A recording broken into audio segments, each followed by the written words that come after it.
sa tabi ng matataas na puno at madilim na kagubatan, may isang bagong pamilya na naninirahan at may napansin ang kanilang anak na si Leo na may isang silid na puno ng mga laruan.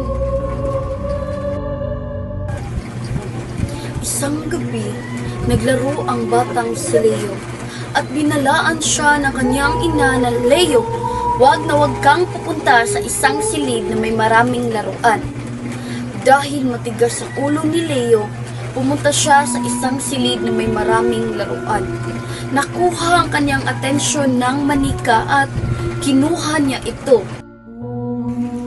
Nang tiningnan niya ang manika, parang nagbago ang mga itsura nito.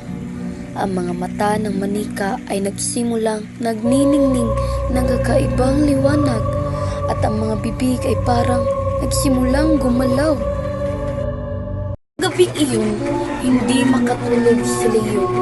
Naririnig niya ang mga tunog mula sa silid. Parang may naglalaro. Nang tiningnan niya ang manika, nakita niya itong nakatingin sa kanya. Sinubukan niya itong ibalik ang manika sa estante. Naramdaman niya ang malamig na kamay na humawak sa kanyang braso. Kinabukasan, nagising si Leo na may mga basa sa kanyang braso. Nakita niya itong nakaupo sa kanyang kama, nakangiti at nakatitig sa kanya. Mula noon, hindi na muling naglaro ang batang si Leo sa silid.